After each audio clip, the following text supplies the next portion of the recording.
What's happening, guys? Welcome to the Dynasty WarZone Patreon podcast. It is your boy, it is Memphis, and not alone today. I've got a very, very, very special guest. He is the what do you want to call it? The official medical consultant of the Dynasty WarZone, former co-host of the fabulous Big Bet, and all-around international traveler. It is my good friend and friend of the show, Mr. Dr. Kyle Bowser. What's up, Doc? I appreciate that. Let's qualify everything with extremely part-time. And I'll take all of the titles. When I sent you the link, so for anyone, and by the way, this is something special that we're doing. This will, if you're seeing this, you're seeing it on YouTube because it's just Kyle and I. I thought I would put it on the YouTube audience because those people, they're that next level. There are the super supporters that are the patrons, of which you still are one. You've never even though you do content, you've never not done a patron. And then there are those that support us on YouTube, and then there are those that support us on podcast. So we thought, hey, you know what, Dr. Kyle, not the handsomest fella, but by no means ugly. Let's put this guy. Let's do a YouTube. Solid 6. Dude, you're in New York 6, which makes you like an Indianapolis 8. Yeah. You're in Indianapolis 8, and the fact that you're a doctor could be like 8.5. Sell yourself short, kid. You're a catch. So we thought speaking of catch, we thought we'd catch up. We just talk some ball, man. This is what it's like being a patron over at patreon.com/Dynasty WarZone. So we're going to get to a bunch of stuff, but man, how are things been? When I sent you the link tonight, I send the links to Jerry, Dr. Kyle. Anytime I do a show, I typically send the link via Twitter DM. And I realized I had not sent you a link since January 5th, man. It has been a minute. Wow. January 5th, that seems even too long. I mean, we did the Cinco. I don't think we did January. I don't think we did the big bet for the playoffs, did we? We didn't. I think we were both so busy. Yeah. I'm gonna keep it 100 with the audience here real quick. So Dr. Kyle, the second that COVID restrictions were lifted just enough for this man to travel, he gone. Dr. Kyle, I will not give out his personal Instagram. He can give it out if he wants to. He and the lovely Mrs. Dr. Kyle, she's a doctor in her own right, if I remember correctly. She's a nurse epidemiologist, so she's got her master's. Not quite on my level, but she's you better hope she doesn't listen to this podcast. But she is a genius in and of her own right. She is. And as a couple of people who work super hard, done some big things in your life, you guys enjoy the spoils of your hard work. So Dr. Kyle has been all over the globe, literally. Living it up, man. But much like the rest of us, he's back here in these dynasty streets, man, ready to get this season rolling. Look, he's got the itch. I need it. So little story about Dr. Kyle. So he does create content. He is super smart. The other Kyle, evil Kyle, of the Fantasy Football Smackdown, we've got some plans for some in-season content with the Fantasy Football Smackdown. We're hoping to get you to pop it. I don't know that we'll do the big bet this year. It's hard. It's hard. I know. It's hard enough giving Dynasty advice that's kind of a day old, because if you record, there have been times where Jerry and I have recorded this podcast on Sunday, Monday, and then you don't drop it until Wednesday, which off season you can kind of get away with a little bit. The content's a little bit more evergreen. But there's nothing worse than giving out a line on Wednesday night, and by the time it gets into someone's podcast player, it's like that number's gone. Yeah. It's very hard to help. So we've got some ideas of stuff that we're going to do in season, but how many leagues you in? What's going on? What's the action like out there on your dynasty and on your dynasty teams? So for Dynasty, my preferred and main platform is the FFPC. I'm in 10 leagues there. I've done 2. Oh, hold on a minute. That's code for tell me you're rich without telling me you're rich, but keep going. Yes. My balance is quite low in my account. I've done, so for anybody that's familiar with FFPC, they've got a couple of different formats. They have like their standard Superflex format is like you only need to start 2 running backs, 2 wide receivers, a Superflex, and a flex. Last year, they rolled out a new format with RotoViz called the Triflex, which is probably closer to a more standard or typical Dynasty league where you have to start quarterback, 2 running backs, 3 wide receivers, and then I think 3 flexes on top of the super flex. So requires much deeper rosters. So I got in 2 of those this offseason already and loving. I mean, there's nothing better than an active startup where you just wheel and deal picks, try and scoop up some first or get those guys that fall. So I'm in 10 leagues on the FFPC right now, and that feels good. Actually, you know what? This might, if anybody has interest in taking over an FFPC team or 2, that's $77 a year buy-in. Message me somewhere or message Memphis, and he can put us in contact.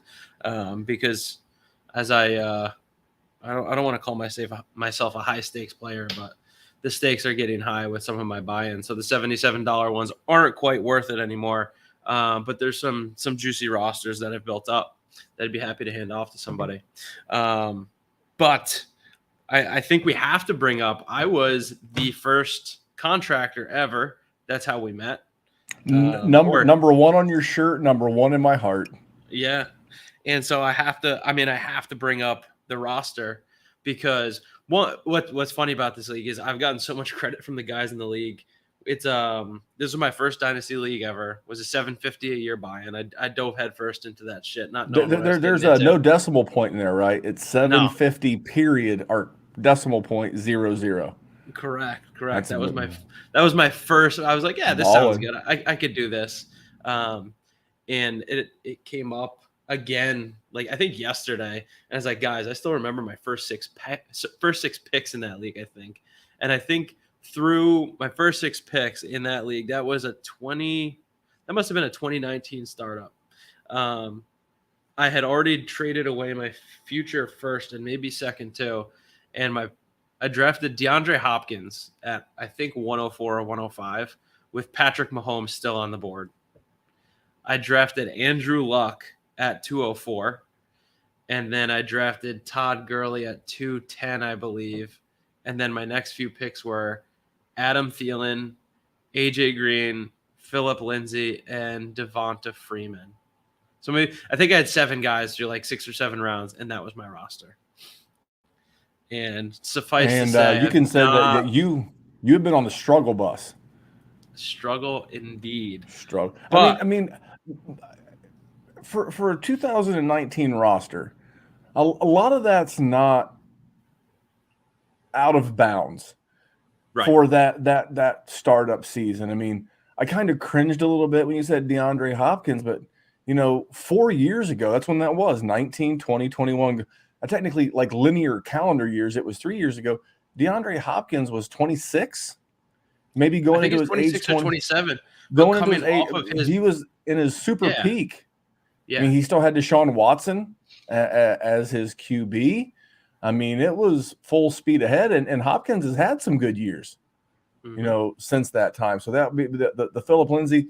But much like so many of us, the Andrew Luck retirement. If I remember correctly, you drafted this team in like June or July of 2019.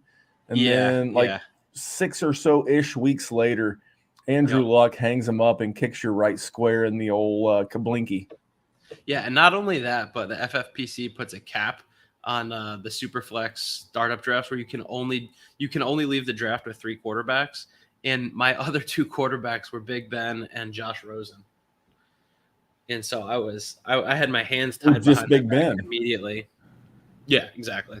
So I remember this team. So what does this roster look like now? This is a 16-man roster, correct? It is. It's 16 through the offseason. It's 20 in season. Right now I'm at 22. So I'll have to cut down 2 guys, but it'll be easy cut downs once we're through camp because my running backs, I got a bunch of lottery tickets. But quarterbacks, Justin Herbert, Derek Carr, Tua, Mariota and Trubisky. I'm trying to leverage that depth to add to my running back room, but it's not happening right now. We'll see. I'll go into the regular season with 5 quarterbacks if I have to. Running backs: Najee Harris, Chase Edmonds, Marlon Mack, Darrell Henderson, Brian Robinson, Jerome Ford, Tyler Batty. And then wide receivers: T. Higgins, Brandon Ayuk, Juju, David Bell, and Devonta Smith. And then my tight ends are Hawk, Gerald Everett, and Trey McBride.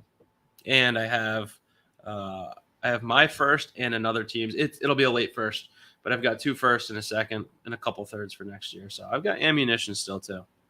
And this is the kind of team where you've still got enough pieces that you can go out and try to mix it up early in the season. Mm-hmm. And I'm assuming you still have your second for 23? I don't have my second. I have somebody else. But you have a second. Yeah. Yep. And, I continue to say this on the main show, but it bears repeating here for the patrons, is that those 20 – normally I'm not a big clutcher of draft picks.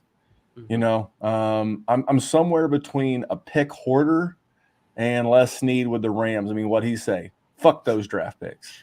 So I'm probably more in the middle of those two ideologies. But this 2023 class, I mean, this is data, straight data analysis. The under-over for first-round QBs in the draft is 5 to 5.5.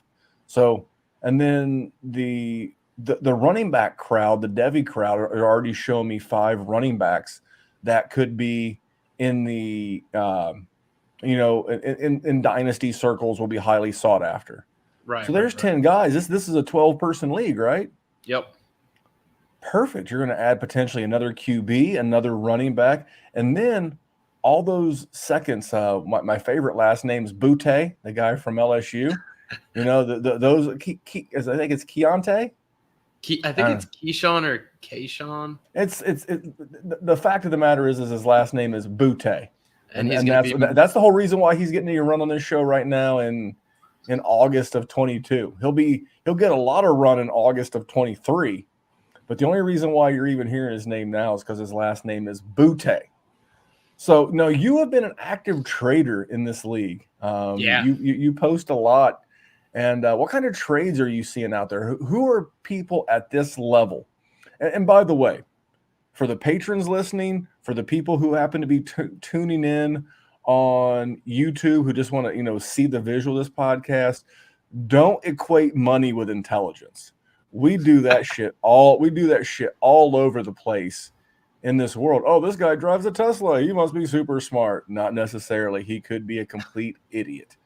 So We don't want to equate the value of the buy-in with intelligence, but I would like to know what you're seeing in this league, perhaps maybe versus maybe your $77 buy-in leagues. Yeah. It looks like I'm I'm the most active trader in this league in the past 3 months. I mean, I'm looking at it right now, and since May, there's only been like 8 trades, and I've probably been part of 4 or 5 of them. Yesterday, I traded TDP of San Francisco for Darrell Henderson. I put a 5th on top of TDP to get Darrell Henderson. I've got a lot of TDP. He's my highest owned player actually in FFPC, and I was happy to move him. And for the person who may not know who that is, it's the gentleman from Tyrion Davis-Price. I was going to say Davis-Price from the 49ers. Correct. And he's gotten a lot of run in camp, but I will tell you, out of all the rookies, I've kind of heard the least about him. Yeah, and that was one. Like, look, I drafted him. I was getting him either late second or falling into middle third.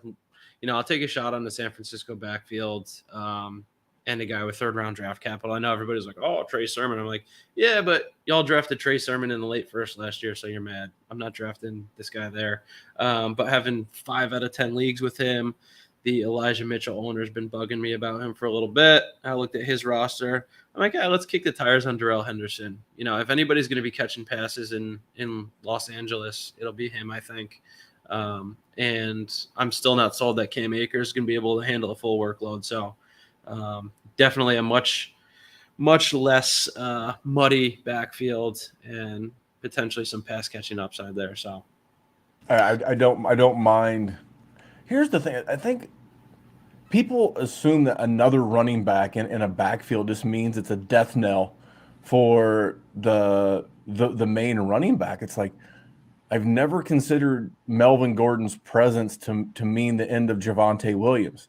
Right. I think that there's going to be a pecking order to start the season. And I mean, as a Colts fan, I want, whether it's Phillip Lindsay or Naheem, I want someone to take some carries away from Jonathan Taylor, because I don't want him to make it just one week or 6 weeks. I need him to make the whole season, both as a Dynasty gamer and as a Colts fan. Yep. I don't see that as a bad thing, but out of all those running backs, if there's one that I do not want to be heavily leveraged in, it's San Francisco. You know, what's the old saying? We're here for a good time. They're not here for a long time. And any of those guys that I can make good equity on, which you probably did with Elijah Mitchell in leagues, like, he's my biggest fade. And it's not that I don't like him, the running back. It's that I don't love his role. I mean, they drafted Tyrion Davis-Price. Trey Sermon's still on the roster. And I've read, and I know that some people don't want to, it doesn't mean anything. Guys, everything means something. It may mean a very little bit, or it may mean a big pain in the ass. But I read, I want to say it was in The Athletic, but don't quote me on that, but that the reason why Trey Sermon didn't fire as a rookie is because he was designed to be in that RPO offense with Trey Lance. And that Jimmy Garoppolo really doesn't run the true RPO the way that Lance will, and that Trey Sermon could be more involved than people want to hear about in 2022. So you're going to have this three-headed mess. And that's what it was last year before guys got hurt. Right. You know, it was Raheem Mostert. It was Elijah Mitchell. Jeff Wilson. It was a shit show. And I have the I have news for everybody. I think things are going to stay the same. The only thing that's going to change is the names. It went from Wilson, Mostert, and Mitchell to Mitchell, Tyrion Davis-Price, and Trey Sermon. And it's just a different law firm. The law, I'm not even going down that rabbit hole. But I think I would much rather have all of those guys in like a dynasty best ball. Right. I mean, because they're all going to have blow-up spots. They're all going to have big games here or there. But, I mean, do you really want to guess week in, week? I mean, because redraft season's here. Our boy Kyle August from the Fantasy Football Smackdown's back. He's doing his weekly content now. I mean, do you want to draft him where he's going to ADP and then try to guess which weeks you want to put him in your lineup? But I don't. You know, great offense, and if his role was consistent, I would love it. But enough about those guys. What else is going on this roster? Let's see. One of my other trades. Oh, this one. Some guy was knocking on my door about David Montgomery, and while I do was it your back door? It was my bootay. Oh, hey now. David Montgomery, you know, he was somebody who he actually fit on my roster well as an RB2, but I was like, you know what? It's still early. If I can somehow squeeze a first out of this. So I traded David Montgomery, Rondell Moore. He's somebody that I'm like less than lukewarm on and was happy to get off my roster. And a late second. I traded those three for Juju Smith-Schuster and a late first. I know that's that one. Like, I don't like doing I don't post. Say trades. that one more time. I gave up Montgomery, Rondell Moore, and a late second for Juju Smith-Schuster and a late first. I'm here for that. Yeah. I mean, David Montgomery will be fine. Yeah. But is David Montgomery a second contract running back? I mean, I don't know. Good friend of mine. I don't think so. Good friend of mine. You should be following him out there. Nick Whalen. Mm-hmm. You know, Nick Whalen, huge Bears fan, super huge Bears fan, was talking about how it's only been a few snaps, but they have him, you know, taking snaps with special teams. When was the last team RB1 that you saw out there taking? I mean, you see Zeke out there taking special team snaps. Nah. You know, I mean, Leonard Fournette. I mean, Leonard Fournette's a little fluffy, but you get the over. You know, the larger point is that you don't see stud RB1s out there fielding special team snaps. Right. So, I think the Bears are like a super fade for me, and that to no fault of his own. outside the fact that he holds on to the ball too long, I think Justin Fields is just being set up to get smashed. Yeah, I had one share of him that I moved in season last year that I'm like, I tried to acquire him in this league recently, actually. I was trying to get Barkley and Justin Fields from a guy. And it is just is an owner that's tough to deal with.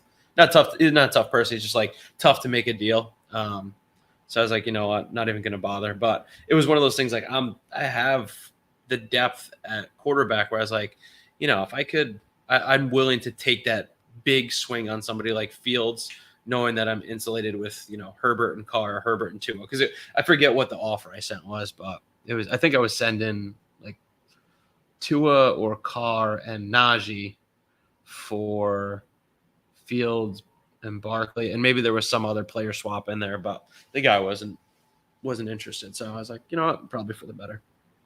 Lawrence, the guy who won our Scott Fishbowl spot giveaway, he in the form, now mind you, this is seasonal, but he took Matt Ryan, who is, especially given the format of the Scott Fishbowl, he is super duper safe, right? He's going to be a safe QB for him. And then he took Fields, and that's like the super boom bust play. If you're in a super flex best ball league, but again, the same thing. Do I really want to go through and go,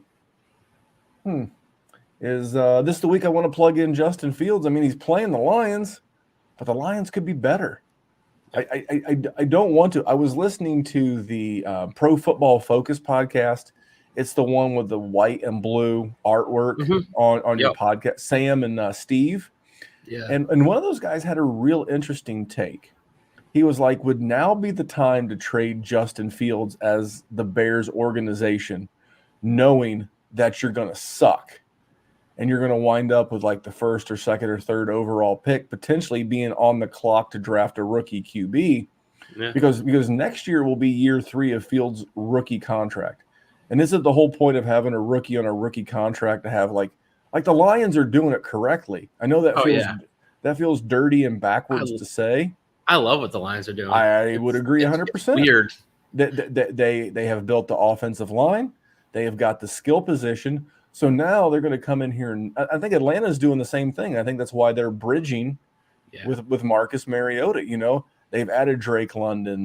They've drafted Kyle Pitts. They can, knowing that they're going to draft a rookie next year, they can put their free agency dollars, their draft picks, and they can really solidify the same way Detroit has and be ready to plug a rookie into that offense. I mean, but Chicago has done it backwards. And again, this is kind of what happens when you invest in bad offenses that, are doing things backwards because the previous GM and head coach drafted Justin Fields. This new head coach, and you know what's really, really shitty for Justin Fields is that this new GM and head coach, Matt Eberflus, can be like, yeah, he didn't work out. Like, because this buys them extra time, right? Right. If they set Justin Fields up to fail by giving him no wide receivers, a horrible offensive line, trading away all the talent on that team, like Khalil Mack, they finish. I mean, this was the point they made on the PFF podcast. Are you going to be able to say no to Bryce Young or C.J. Stroud with the 102 if you're the Bears and a new GM? Because then you reset the clock on your job. Hey, you know what? We inherited Fields. This is our guy. We're going to start fresh. We have these picks. And then Fields winds up being this reclamation project, kind of the likes of Baker Mayfield or Sam Darnold or Mitch Trubisky. And that's really going to stink for a guy that we all kind of like coming out of Ohio State. I mean, I didn't love him. I didn't like his time he held on to the ball, but that's one of those things about Justin Fields that makes me super nervous in a super flex. Yeah. No, that's you're right. The Bears have done it backwards. Let me ask you this, because we have no show sheet. This was just a cheap bullshit reason for me to hang out with my buddy Dr. Kyle, because apparently we haven't talked on a call in a while. How quickly did I respond? Yeah, I'm free. Hell yeah, I'm free. He's doing this at 9:30 in the PM. The lovely Mrs. Dr. Kyle is already trying to get some shut eye for the night. They probably just finished watching The Bachelor. No, we don't have cable, so we'll be watching it on Hulu tomorrow probably. Actually, you know what? We're probably going to be at Rage Against the Machine at Madison Square Garden tomorrow, so probably Wednesday we'll catch The Bachelor. I don't even watch TV. And when I do watch TV, I've been rewatching The Sopranos with my son. Oh, we're rewatching Dexter right now. Not that they're the same things, but I was like, oh yeah, like just rewatching a really classic series. I am that guy. I'll rewatch the series that I've seen like 400 times. Oh yeah, just so I don't have to watch. Yeah, I don't have to watch something new. My son was like, because he recently watched Godfather 1 and 2 and Goodfellas, and he was like, Dad, will you watch The Sopranos with me? I'm like, well, I watched The Sopranos with you. Get out of here. Forget about it. Come on. Fine. I tell you what's low-key underrated there is Donnie Brasco. And speaking of Donnie Brasco, that's a slept-on mob movie based on a true story. Okay. Could Davis, because I was going to ask you to rank the rookie QBs from last year. So that sophomore class, could Davis Mills be the Donnie Brasco of that rookie class? So rank them. Rank last year's rookies for me. There's 6 of them. How do you rank those guys? Players, how they did last year? No, we're here for Dynasty talk. Oh, okay. So forget their evaluation. You're in a startup. What order does Dr. Kyle want them in? I mean, I'm so biased because I've done startups already, so I know exactly what order they go in. I mean, if we're talking who's got the best price tag attached to him, it's Davis Mills hands down.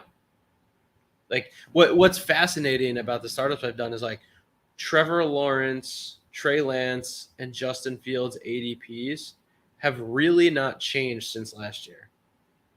I think Trey Lance's ADP is actually higher than it was last year, which I guess sort of makes sense because it's pretty much given that he's starting this year. But I mean, for price, like I passed on Lawrence and Fields at the 2-3 turn in both startups I was in. I was like, no, I'll just grab me some T. Higgins or Jalen Waddle, or Christian McCaffrey's fallen to the early third. So I'm like, I can't even fathom taking a quarterback like Justin Fields when Christian McCaffrey's still on the board. And real quick, hold on. Good friend of the show and patron Mike Kinney says The Departed underrated. No, sir. The Departed is properly rated. It's my second. It's my second favorite movie of all time. For me, it goes Goodfellas 1A, Departed 1B, Godfather 2, Godfather 1. So The Departed, properly rated, great movie, tremendous class. So for me, I'll just we're just kind of shooting the shit, making a Patreon podcast for our peoples. And for me, I am buying all the Trevor Lawrence I can get my hands on. Yeah. I was in a league today, and I know this is going to sound like blasphemy, but it's in a league where my quarterback is Justin Herbert, but I've also got Carson Wentz, Sam Darnold, and Mitch Trubisky. So between Mitch and Carson, I'm going to be able to band-aid the 2022 season because I've got my steady Eddie, and then I can just play the best matchup amongst the others. But in my head, one guy, he's in kind of a minor rebuild. He's got Zach Wilson, Trevor Lawrence, and Derek Carr. And I thought to myself for a second, can I offer Justin Herbert for Lawrence and Carr? Ooh. I think from a points per game standpoint, I'm going to give up a few points per game, but I don't think the dynasty and fantasy world is prepared for what Doug Peterson and Trevor Lawrence is going to drop on the NFL. Now, are they going to go out and win the AFC South? Probably not. But if you don't have one ace, you want to have like 4 deuces, right? If you're playing poker, you want to have and that's what Jacksonville lacks. They lack that true ace, but they got a lot of playmakers for Trevor Lawrence. That's why I'm an Evan Ingram guy this year. Dude, our good friend of the show, Dan Williamson from the GOAT District podcast, at Overhyped Sleeper. I'm trying to get him. Love Dan. I slide into his DMs probably more than he wants me to, but I know he's an FFPC guy, so I have to. Very much so. Him and JD, And I keep telling him, come try and get Evan Ingram from me in this tight end premium must start 2 league. But he knows better. But you mentioned Evan Ingram. They still have Dan Arnold, the tight end that they used a little bit last year. They bring in Christian Kirk. They bring in Zay Jones.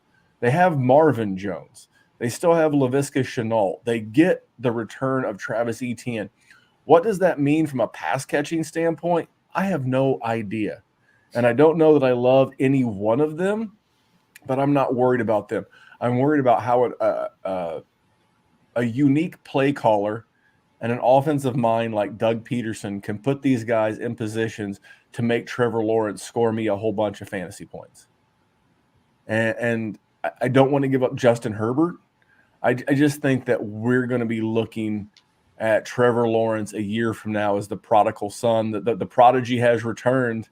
And, we're going to forget all about Urban Meyer, using that young woman as a ventriloquist dummy and all the things that came with this whole situation. And T-Law is going to ball out. So I love him. I think Zach Wilson. At cost right now, I'd rather have Zach Wilson than Justin Fields. Am I crazy?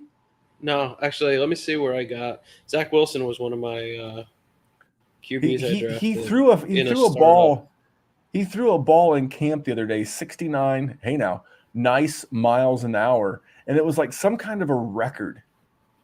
Oh yeah, I saw that. Of like speed, velocity, and that doesn't mean a lot. But for me, it does mean that they're going to have an interesting offense in New York. It is a Shanahan offense.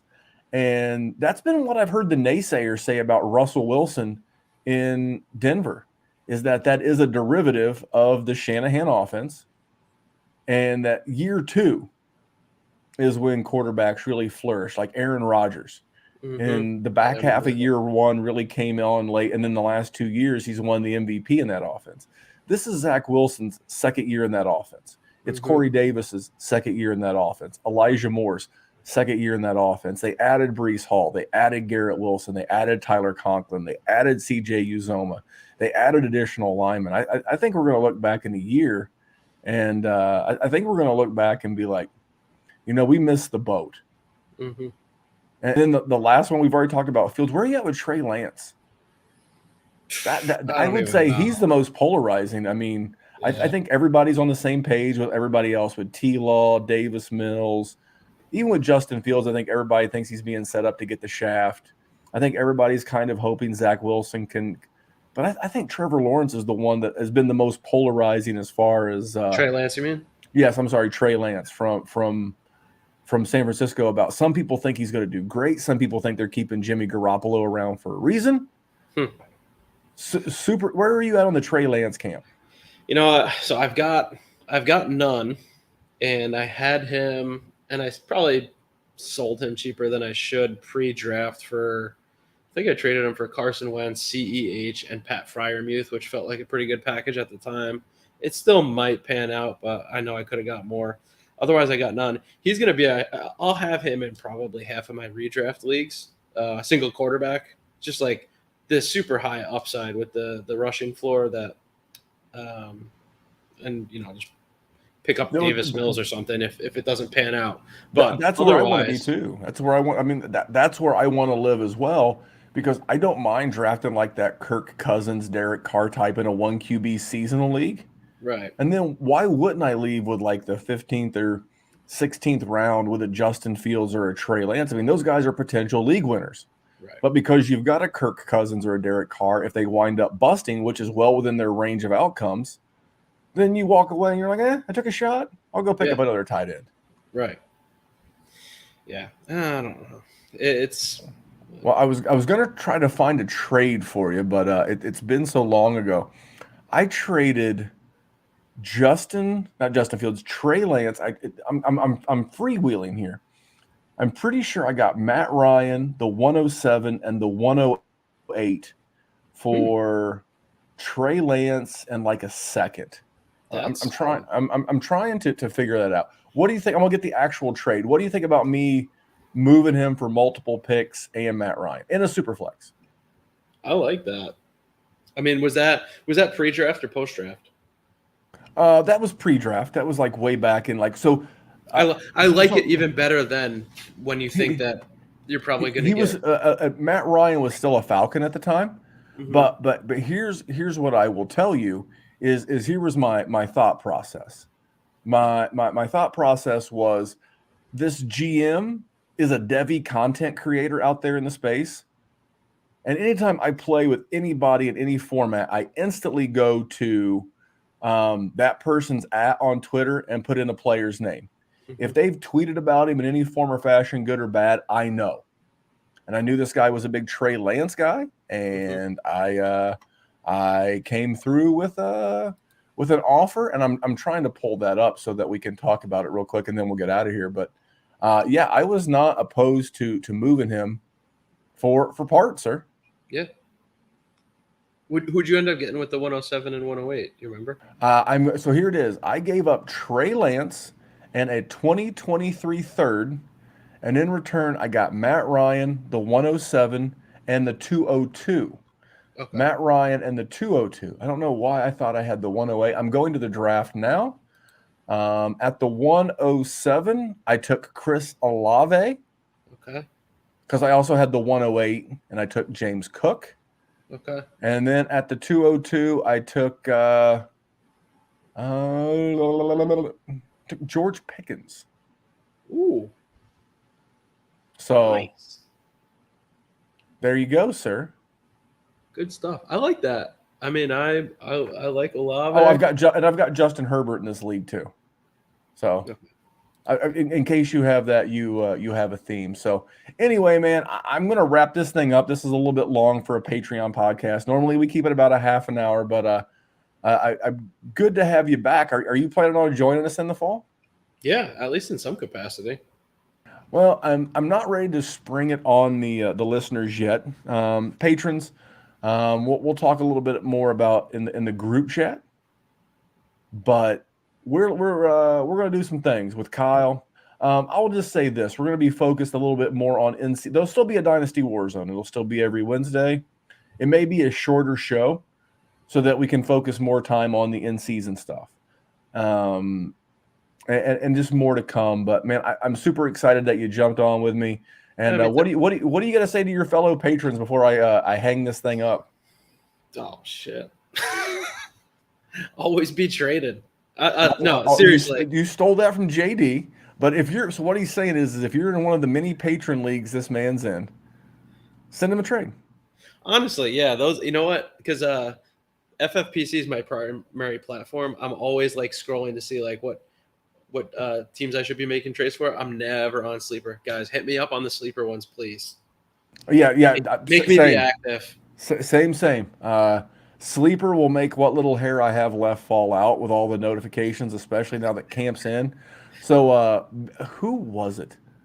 Neil did send me one, but someone just sent me a DM the other day. We got the deal done in no time flat. But yeah, Sleeper notifications, that's not for the faint of heart, especially when your group chat's as active as our Patreon group chat is. Seriously. All right, man. Well, that's Dr. Kyle. He jumped on for your entertainment. He'll be back on soon. And if you happen to be watching this on Patreon, this is what we do. I try to get people on the show with me. We talk about rosters. We do all kinds of stuff. That's patreon.com/Dynasty WarZone. But on behalf of Dr. Kyle, we'll catch you guys later. Have a good week.